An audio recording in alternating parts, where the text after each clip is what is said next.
Alhamdulillah, Assalamualaikum warahmatullahi wabarakatuh. Pada kesempatan ini saya sedikit akan menyampaikan sebelumnya usikum wa nafsi bitaqwallah. Saya berwasiat untuk diri saya dan kepada kita semuanya agar kita bertakwa kepada Allah Subhanahu wa taala, betul-betul beriman dan bertakwa kepada Allah dan beriman kepada Rasul.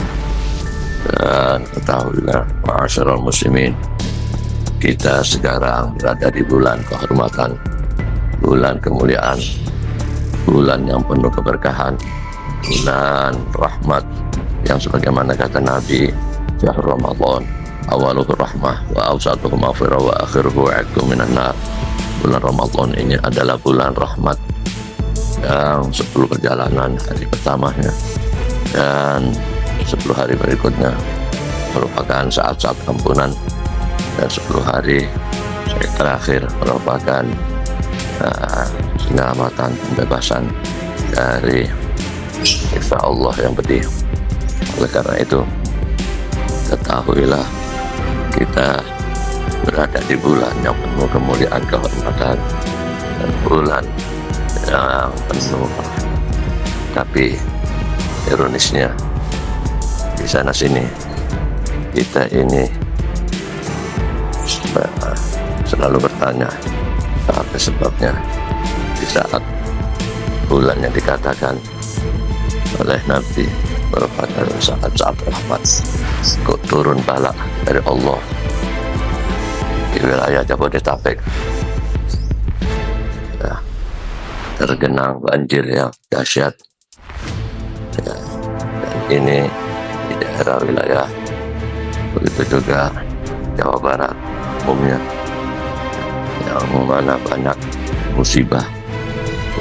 Ini ketahuilah tiada lain karena banyak di antara kita yang sudah berlari dari rahmat Allah Subhanahu wa taala, yang berani-berani mengkufuri nikmat Allah Subhanahu wa taala, yang tidak banyak mau yaitu beriman bertakwa kepada Allah Subhanahu wa taala.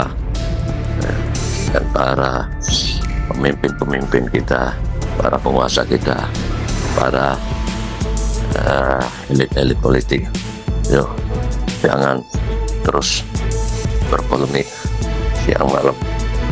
Dan begitu juga sadarlah kita semua jangan sampai banyak bermaksiat, banyak bermungkar, karena Allah Subhanahu wa taala sudah firmankan, kullan akhadna bidzambi, masing-masing kami siksa disebabkan itu semua karena dosa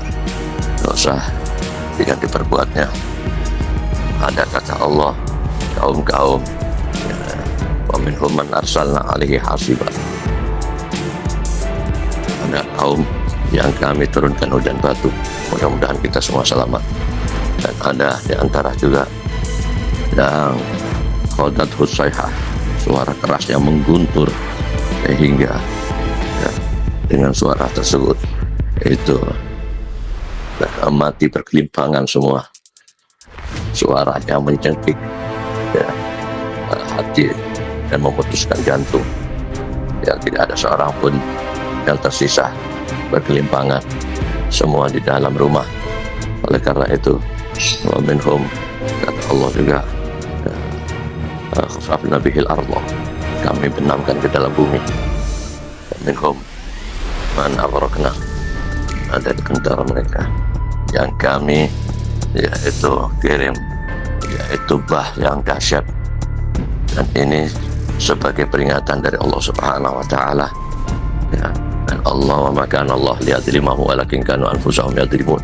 Dan Allah tidak pernah zalim, akan tetapi manusianya yang mendolimi dirinya, yang sudah melampaui batas perbuatannya, yang mana hakikatnya hanya diciptakan untuk ibadah, mengenal Allah, sementara urusan dunianya sudah dicukupkan oleh Allah Subhanahu wa taala. Kenapa harus melampaui batas, harus menjadi koruptor biadab, yang tidak pernah memikirkan nasib saudara-saudaranya, yang mereka sengsara, yang dalam kemiskinan, kemelaratan, bahkan sampai mereka tidak bisa menemukan hanya seliter beras, tidak bisa menghidupi dirinya apalagi keluarganya. Ini akibat perbuatan-perbuatan koruptor yang biadab yang dipelihara di ini negeri. Maka saya berwasiat untuk diri saya dan kepada seluruh elit politik dan pejabat pemerintahan, khususnya Bapak Presiden yang terhormat Bapak Prabowo, agar jangan sampai turun bala lebih dahsyat lagi dari Allah. Harusnya Anda bangkit bersama rakyat Anda. Jangan mendolim, jangan orang yang dolim, ya, rezim-rezim yang dolim Anda pelihara, hati-hati. Dan saya hanya bisa mengingatkan, ya, dan ini wasiat untuk diri saya dan kepada kita semua, agar kita kembali ke jalan Allah, agar kita sadar, agar kita taubat, ya, dan ya, agar ini dengan berkat bulan Ramadan, bulan yang merupakan saat-saat turun rahmat, bukan turun nikmat dari Allah Subhanahu wa Ta'ala. Usikum wa nafsi bitaqwallah. Mudah-mudahan kita semua diberi hidayah, diberi taufik oleh Allah Subhanahu wa Ta'ala untuk supaya kita semuanya, ya, beriman, bertakwa kepada Allah dengan sebenar-benar keimanan, ketakwaan, dan mempunyai rasa khasyah, mempunyai rasa takut yang besar kepada Sang Kholiknya.